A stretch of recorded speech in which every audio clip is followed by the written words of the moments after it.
Listen, why do you constantly feel like you are not good enough, even after all you have achieved? That quiet, nagging voice inside that whispers your failures but screams your imperfections. For decades, you have treated it like an enemy to be conquered. But what if that voice is not the adversary you have fought for so long? What if it is a powerful, hidden part of you, a misguided guardian desperately trying to protect you from a pain you have long forgotten? This is not a video about silencing your critic. It is an invitation to finally understand its true identity, to integrate its hidden wisdom, and to transform your harshest judge into the greatest source of self-compassion you have ever known. This is your path from the invisible prison of self-judgment to a profound and authentic freedom. The journey begins now. So how did this harsh voice become your constant companion?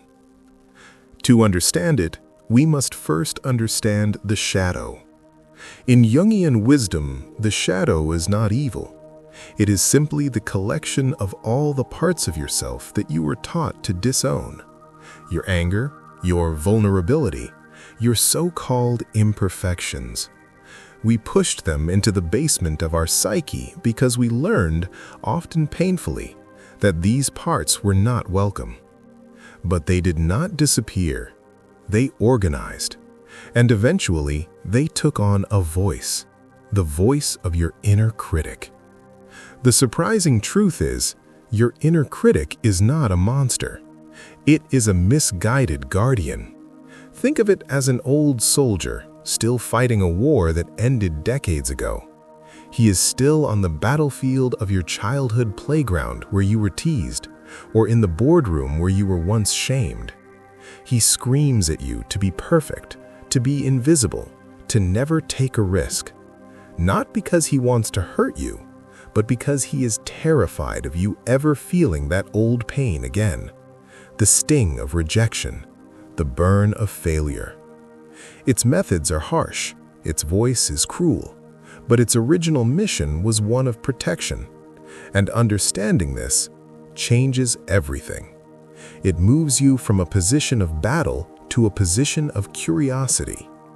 So how do we begin a conversation with this guardian? How do we help him see that the war is over? That is where our real work begins. So, how do you begin a conversation with this guardian? You do not start with an argument. You have been arguing with him for your entire life, and it has only made you both more exhausted. Instead, you make a profound shift. You move from being the prisoner of the voice to being the witness of it. This is the first and most powerful step in shadow work. You create a sacred space of awareness between you and the critic. Think of it this way. Your mind is the sky. Your thoughts and emotions are the weather. Sometimes it is sunny. Sometimes it is stormy. The voice of your inner critic is not the weather itself. It is the weather report. It is a forecast based on old data, old storms, old pains. And for years, you have been mistaking the report for the reality. So the practice is simple, but not easy. The next time that voice rises, saying, "You are not smart enough, not thin enough, not a good enough mother," you do not fight it. You simply notice it. And you say, either silently or out loud, these three powerful sentences. I hear you. Thank you for trying to protect me, but I am safe now. This small act of separation is a powerful psychological tool. It creates a pause. It moves you from automatic belief to conscious choice. It is the first ray of light in the prison. But what is this guardian so afraid of? What is the original wound he is trying so desperately to protect? Uncovering that is the next layer of our work. And so we ask the question, what is this guardian so desperately afraid of? The truth is, the intensity of the critic's voice is a direct measure of the depth of the original wound. The louder he screams, the more terrified he is. He is the echo of a parent who demanded perfection, the ghost of a failure that left you feeling ashamed, the memory of a heartbreak that made you feel worthless.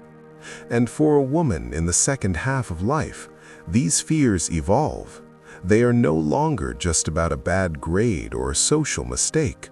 They are the deep existential fears of being irrelevant as your children leave the nest, the fear of failing your aging parents, the fear that it is too late to pursue a dream you set aside decades ago.